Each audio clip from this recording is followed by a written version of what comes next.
Pedro, I'm going to show you how to do some stuff in Gimp. So this is a folder that I have of like a bunch of vaporwave stuff. I don't know what of this I'm going to use, but I'm going to start off with this leaf. So I'm going to right click it and then go to open with and then click Gimp.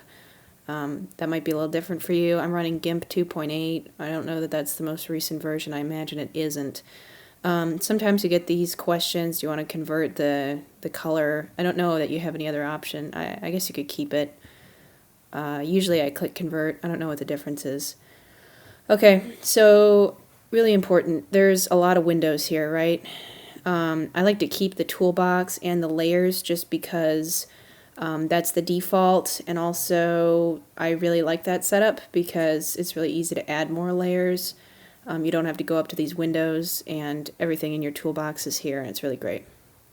If you ever lose something, like if I accidentally closed this, you can go to recently closed docs, which, okay, well, nothing's there. Let's see here. What did I do? How do we get that back? I hate when I do this to myself. Well, you can get layers back. Can't I get like a default? Isn't there a default option here? God damn it.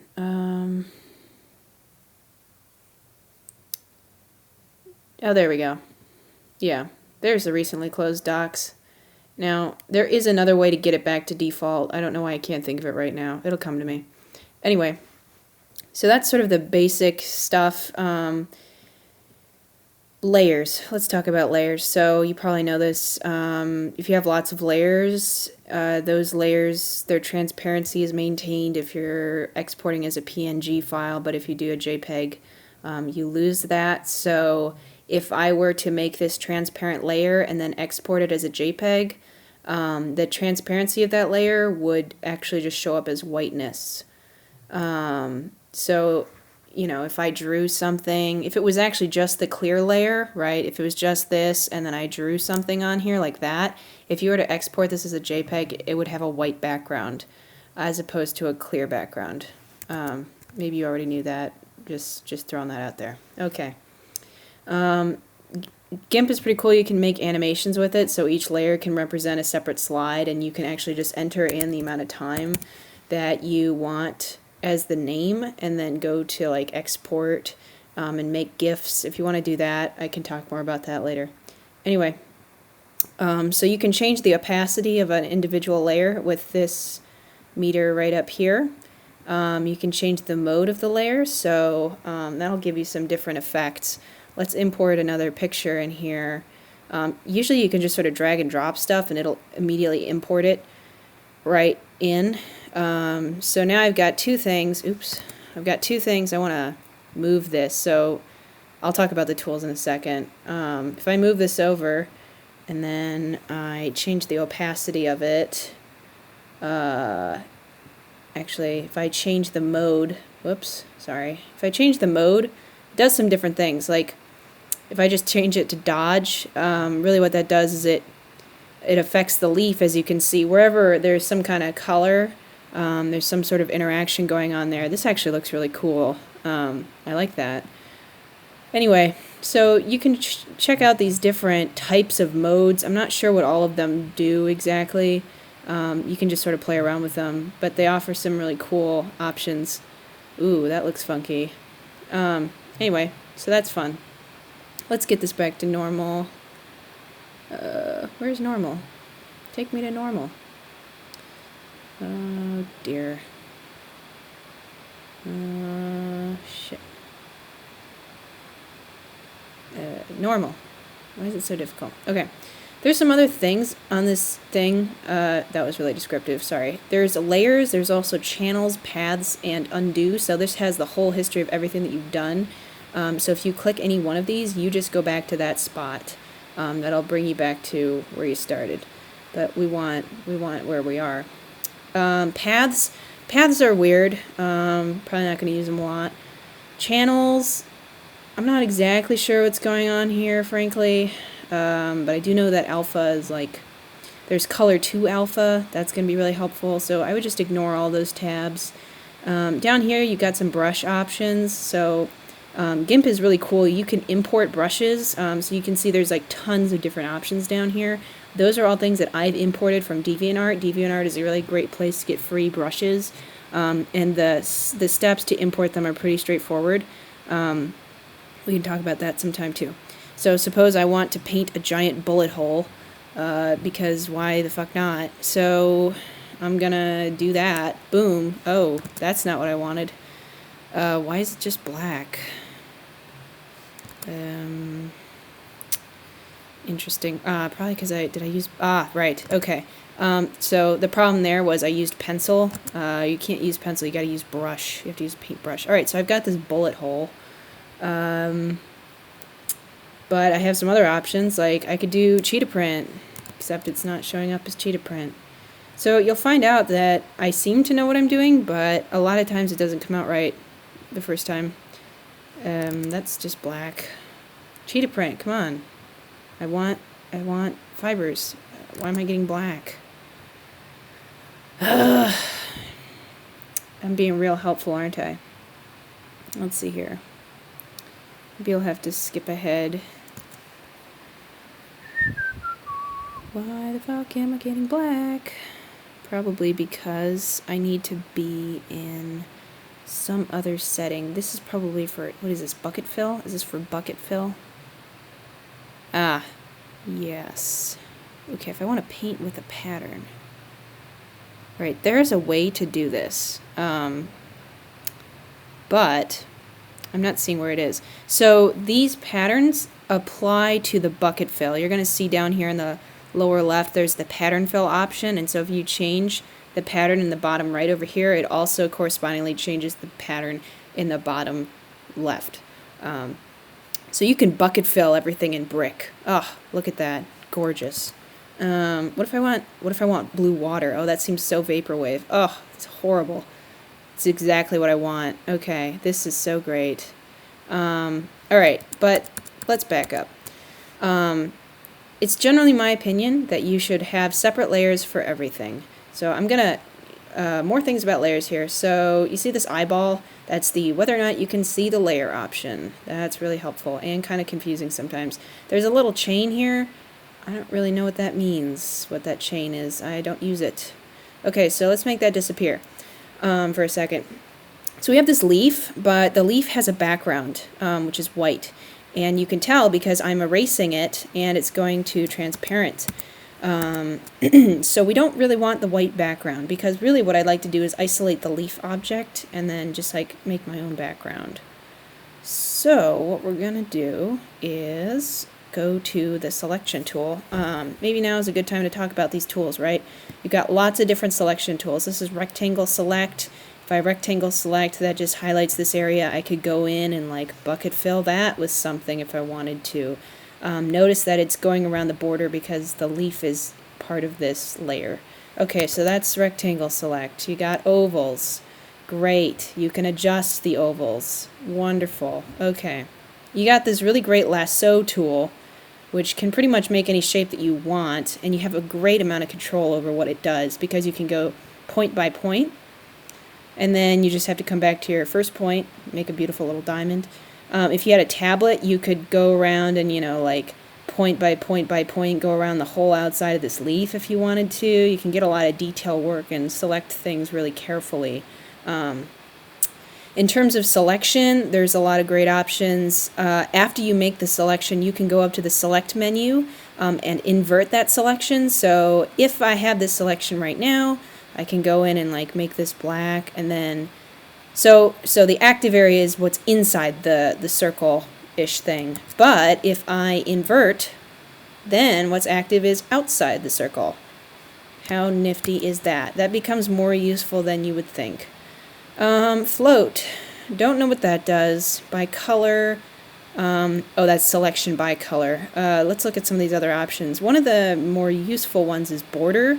So suppose I want like a huge border around this circle that I would like to outline, and you might remember from my last picture that I had, there's a border right here around my elbow that's outlining my whole shape, and also around this rectangle. And so I used the border selection growth shrinking border option here to do that. So I made a 16 pixel border, pressed OK. Now when I fill this in, oh, look at that. Now I have a giant border. Okay, that's cool. Alright, so that's that. There's some other selection options. Select by color. This is super useful. I've just selected all the things that are white. And if you want to get even more specific, you can kind of zoom in and select the things that are really close to being kind of white. Maybe you want your border to be a little more exact around the green. Okay, but yeah, so we got that. Alright, so I've selected all the white stuff on this layer, and I'd like to get rid of it. So what I'm going to do is go up to Colors, and then Color to Alpha. This is super useful. Now what is going on here is, let's zoom around here. So here's a preview of the picture, and it's showing you where it's turning all of these white pixels into transparency. Now, if you try and do color to alpha on a layer that is not white, you are going to have to change the reference color.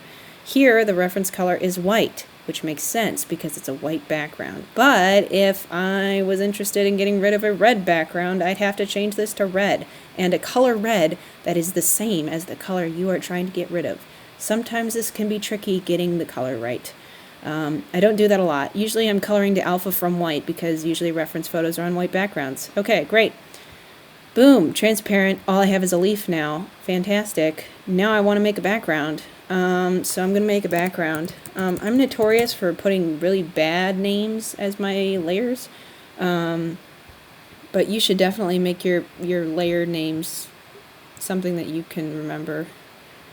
Okay, so now we can make a background. Notice the background layer is underneath the leaf. That makes sense.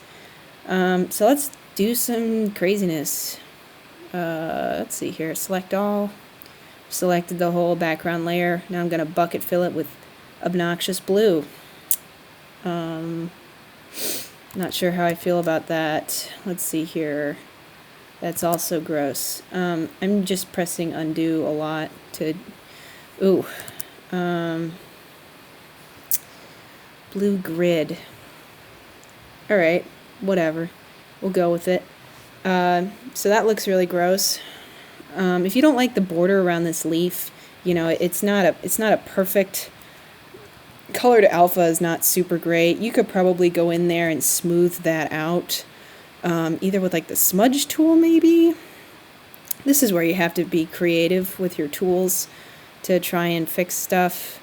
Ooh, that brush size is really big. If I take this smoothing tool, I don't know if that's... yeah, you can mess around with that. I'm just going to leave it as is because Vaporwave is all about being crappy, sort of, so... okay, so we can move this layer around. We can also transform it, so some options here in terms of transformation. We got rotation. You can rotate something. Whoa, that's not what I wanted to do. I want to rotate this leaf. Alright, so you got the leaf. You can physically rotate it by hand, or you can specify, you can move it on this little panel in here, or you can type in the angle. Suppose I want to rotate it exactly 90. Boom, it's rotated. Okay, that's fun. Let's scale it. So if I want to scale something, I can do that. I can control it with this box. I can make it real, short and skinny, long. You can change it by ratios using width. I know that there's a way to do this proportionally. Either you hold down Option or Shift. Maybe it's Shift. I always forget how to do that. Oh yeah, here in the bottom it says, oops, let's undo that. Let's undo that scaling. Cancel, undo. Alright, down here at the bottom it says keep aspect. So now when I go to scale it, it will stay the same ratios no matter what I do. So let me scale it down a little. Okay, so we've done that. There's also some cool features in terms of shear. So what does that mean? Well, I can take these things and sort of I can do that to it. That's what I can do to it. Look at that. That leaf has been sheared. Okay, back to regular leaf. Other things. How about give it some dimensionality, some perspective? Gonna pull this out at the corners so it's coming out at you, and then bring this into the back so it kind of looks like the leaf is maybe coming at you a little bit. I don't know. Sometimes it doesn't look very convincing. That looks a little bit convincing, maybe. Maybe if it had like a stem coming down. Some reflection options here. You can flip it horizontally, and now down here in the bottom you've got your tool options. So for each one of these tools you select the main tool, and then if you want to edit that you can change what the tool is doing down here. So we just flipped horizontal, but we can also change it to vertical. So it will reflect it about a x-axis. If you don't like doing it from there, you can always go up to Layer and go to Transform, and you have some sort of shorthand options here to transform your objects. Sometimes that's easier. Alright, now you'll notice it says Effect up here, so there's like whatever is on your layer, whatever's in a selection, whatever's in a path. So these tool options don't have to just affect the whole layer. Oh, and you'll also see when you're doing transformations that you'll get a transformed floating layer, so the layer doesn't become sort of solidified in space until you're done doing all your transformations. And if you want it to tell it, hey, I'm done doing my transformations, then what you have to do is actually give this a name, which I'm going to call leaf. Now this screenshot has no longer the leaf on it, so I'm going to get rid of that. Okay, so the leaf is hanging out. We've done a lot of things to it. Other things, cage transform. So I'm going to make a cage around this leaf because, I mean, this is very similar to the perspective tool. But now, oh, there we go. Yeah. Wow, look at that. So I've made a cage, and after you complete the formation of the cage, you can then deform the cage to do more transformations to your leaf. So if you didn't feel like you had enough options before with the other deforming tools, you can use the cage to do even more. The possibilities are endless. Okay, I'm gonna press enter, and that's going to solidify that transformation. Okay, so that's cool. So those are some transformation tools. Here's a crop tool. You can crop things if you want. Usually that crops the whole thing that you're working with. If I do that, it crops everything, which you probably don't want. You can also crop the current layer, so crop that. Didn't do what I wanted. If I select current layer only, it should just crop whatever of this leaf I'm interested in. There we go. Yep. Okay, again, like I said, you've got tool options down here that you can change. You probably just need to experiment with them to get to know what they do. Let's see here. What else? So we did all the transformation tools. Let's talk about text. I used to have something called Alien Encounter. Ah, there it is again. Damn. So for whatever, you can, okay, sorry, let me back up. You can import fonts into Gimp. So, for example, I downloaded a font called Alien Encounters that is a really popular vaporwave font, and then I just opened it up and did some stuff, and I got the font into Gimp. I don't know if you're going to be on a Mac or not, so I don't really need to waste time talking about that. Anyway, so I got this font that I like, and for whatever reason, Gimp fonts are like really tiny, relatively speaking to everything else, probably because they're in terms of pixels, so you got to bring your font size up pretty huge to be able to see things. I would recommend sort of getting a general sense of what you want to do first in this bottom menu before trying to edit the font in the box. You'll see what I mean. What's a good vaporwave color that we haven't used yet? What a obnoxious pink. Yeah. Alright. Let's do some text. Okay, so text boxes make up their own layer. So when I start typing, yep, hey. Oh wow, I love this already. Alright, so you notice that it made its own layer over here on the right in the layer menu. So text always makes its own layer, and if you want that layer to somehow become unified with everything underneath it, you're going to right-click the layer itself and go to merge down. And now the object, the text itself can't be edited anymore. It becomes an object that has merged downward onto this leaf object. But I don't actually want that yet, so we're just going to leave it. How about chill? Chill's a good word. Okay. I really like this now. This is really beautiful. It's very video gamey feeling. Okay, so chill. That's great. Some other options. Suppose that you wanted to make this font like a cool looking gradient. You could do that. I would recommend maybe... Here's a clear layer. I'm going to do the thing where I merge down, but I'm merging it down onto a clear, transparent layer. So now the chill object is its own thing. And now I want to do some crazy stuff with this font. So I'm going to use my wizard, like wand tool. Actually, I could do select by color. Alright, so now select by color has picked all of the stuff that's pink, which is just all of the word chill. And now we're going to go to gradients, which are my favorite. So that's the gradient box. And you could do all kinds of cool stuff with this. And there's all kinds of different options for gradients. I'm sure you could import more gradients if you wanted to. I've not tried that before, but you could. It would be cool. Now, gradients do lots of different things, right? So there's different types of gradients. Some of these take more time than others to render. But let's do square. I don't know how long square takes. Now you're going to pick a point of origin and then a point of like where the gradient ends. Wow, isn't that cool? Let's see, other options.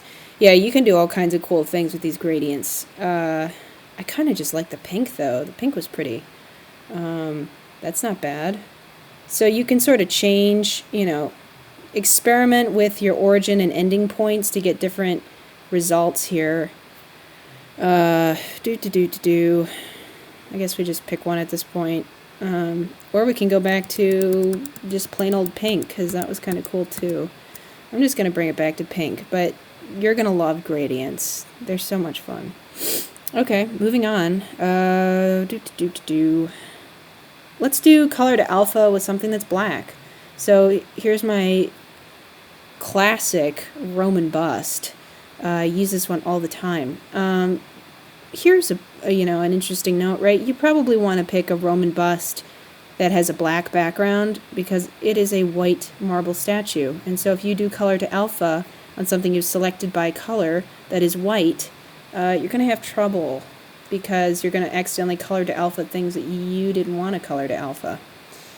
So I'd like to get this all the way in the frame so I can see it and then select by color. And I didn't really get very good at this until I was, I've been using this for years and years and years, like since I was 7. So, anyway, let's color to alpha, but this time we have to color to black. So, notice if I just pick white here, it kind of gets rid of makes it a little transparent, but not that much. So, let's go to black. Boom, worked so well, except for that weird border. But that's okay. Alright, so now we're going to scale this down. Scale tool, keep aspect. Let's go. Scale-orama. Whoa. What happened? That's weird. Let's try that again.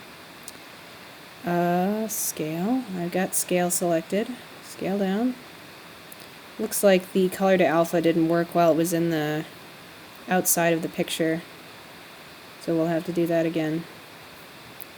So some of this is just sort of fucking around, and sorry I didn't come up with a better prepared thing. Color to alpha again. Alright. There we go. Cool.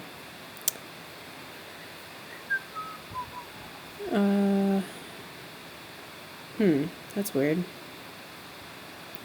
Doesn't really look like it did what I wanted up here. So sometimes color to alpha doesn't do everything that you want. Sometimes it's better to just whip out the eraser and get what you want. Yeah. So you gotta do a little cleanup here and there, you know?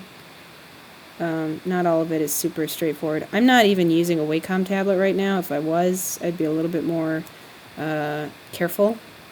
But I'm just doing this with a mouse right now. So you notice like maybe some of these spots inside of the bust's head or like around the... Yeah, so you can see there's some holes, there's some mistakes there. So if you really wanted to be real specific with this, you'd have to go in and maybe outline the figure a little bit more carefully. Okay, so there's that. There's the bust. The bust always has to be there. Let's see. What else can we do? Clone. Cloning is so useful. And for cloning, I'm actually just going to use a picture of my face because... is this a good one? Can we use this picture of Henry? Can we just fuck Henry's face up? No, I'm kidding. Alright. Let's pick a good photo to clone. What does this one look like now? Here's a picture of me with a mole. We could get rid of this mole if we wanted to. This one's kind of photoshopped already, so it's not going to matter too much.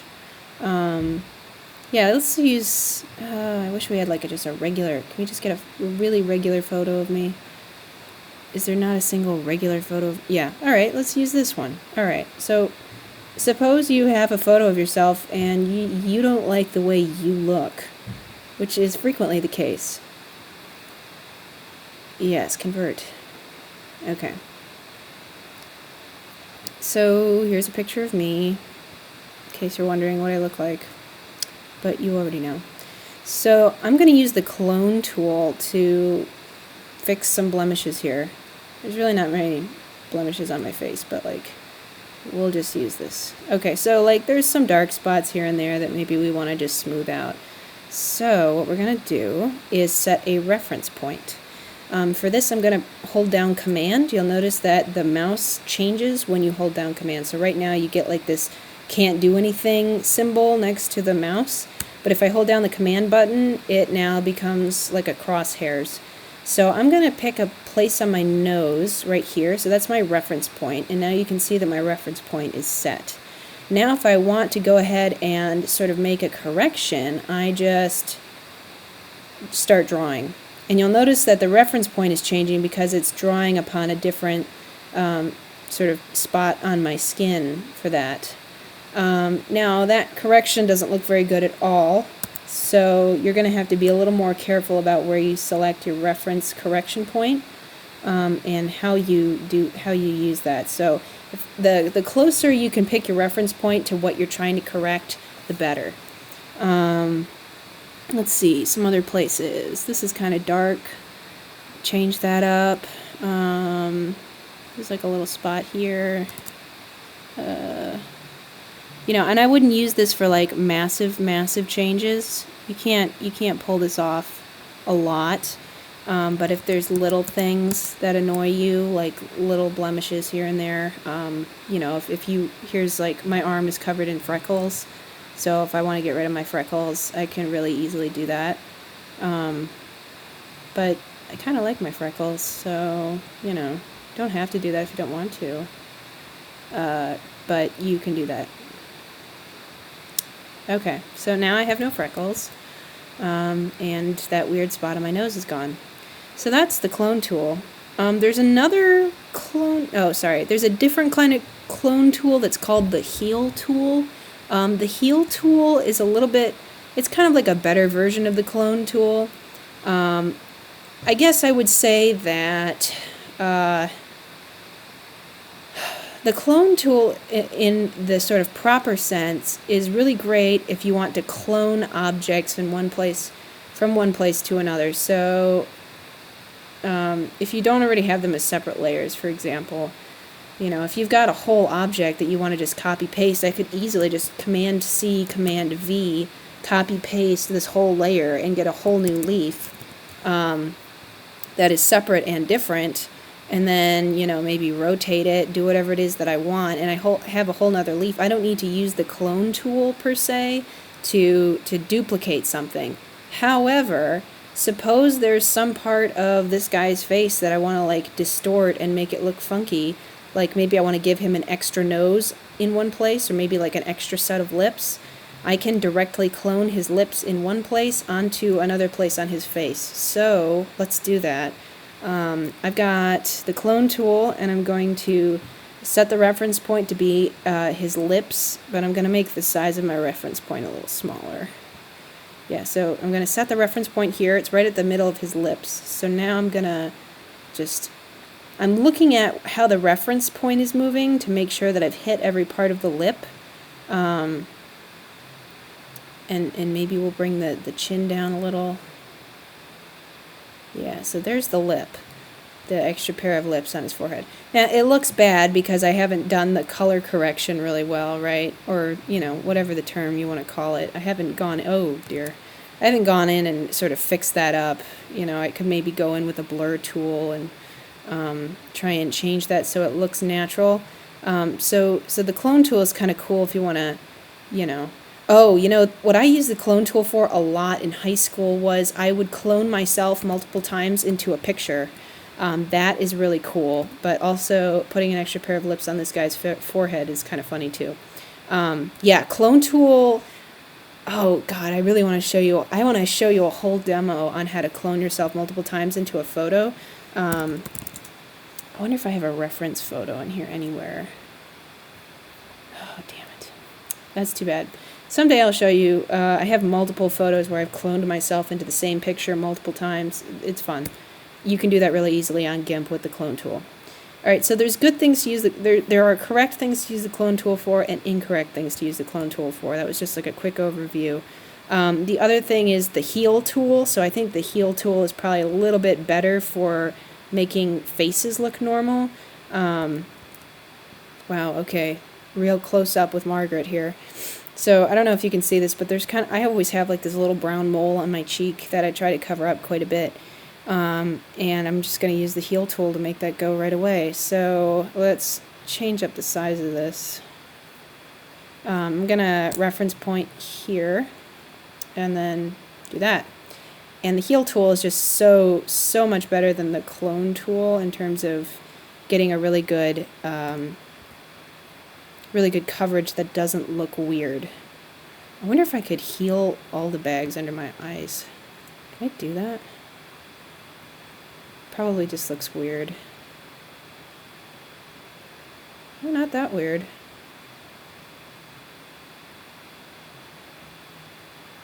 Huh. It looks a little weird. But anyway, you can experiment with that, see what happens. Okay.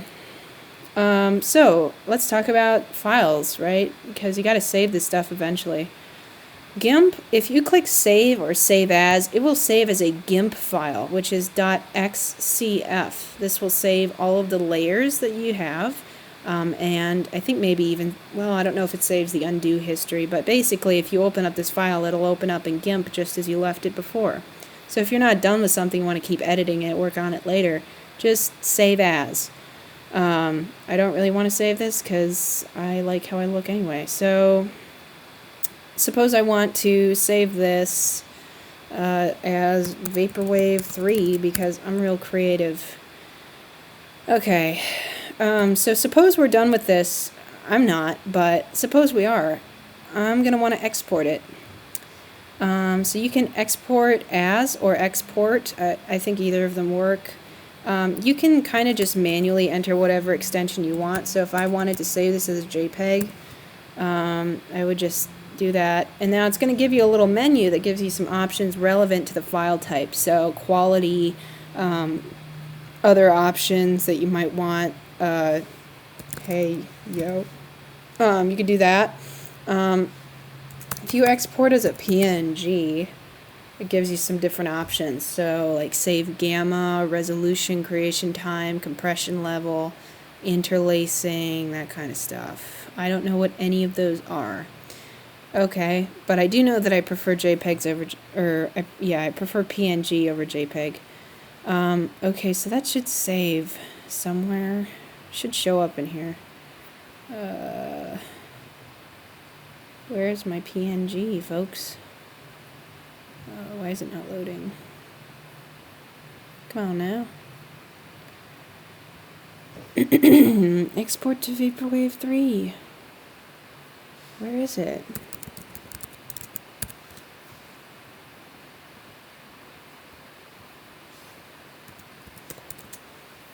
Okay, well, it's MIA, but usually when you export, it shows up. You can take my word for it. Okay, well, so that was an overview. Probably is like half an hour long. Dodge burn, I didn't really mention anything about that. There's a lot of things in here that are kind of just self-explanatory, or, you know, you just mess around with them, you figure out what's going on. But dodge burn sort of has different effects depending on how you use it, obviously. Let's just talk a little bit longer about brushes for a second. There are things called brush dynamics. These are just ways to make your brush behavior a little bit different. Confetti is interesting. Wow, it's really interesting. I did not expect it to be like that. Dude, so we could do like chill with confetti. That's fun.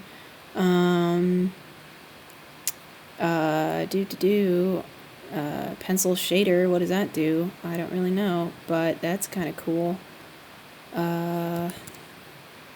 There's some other things. Tilt angle. What does that do? I'm gonna change this to like, blue.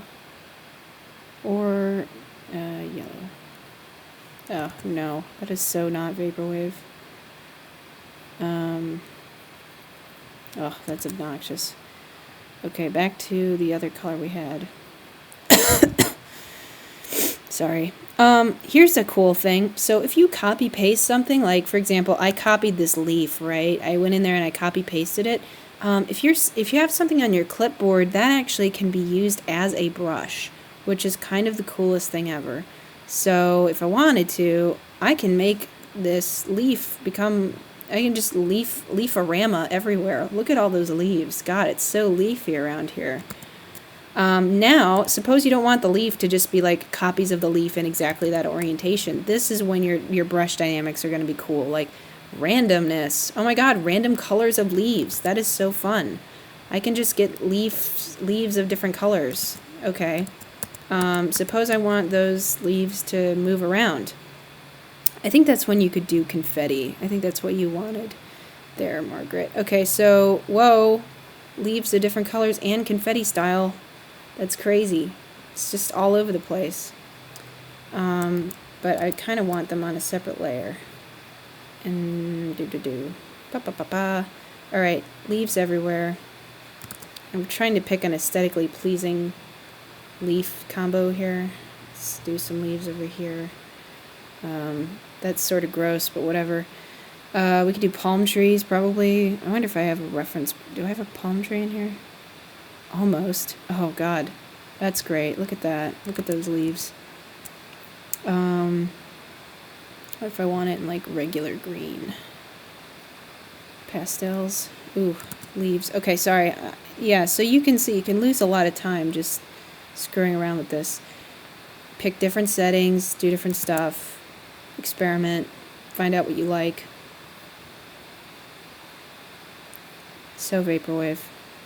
Maybe you could throw a Fiji water bottle in there. I got a Fiji water bottle reference image in here somewhere. Or I could throw some dolphins in.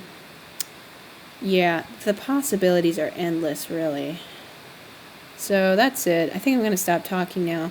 There's other things here, but they're all kind of the same. I sort of skipped over some of these other things which aren't terribly useful, like paths. If you want to know more about paths, we can talk about it, but it's just a way of making curves that you can then edit really easily. and get those curves to do exactly what you want. It's probably more a graphic design, like, if you're designing like an insignia or, like a logo, I don't know, probably more useful there than for what I'm doing, which is wasting a lot of time. Okay, so that's what I got for you for now. Enjoy.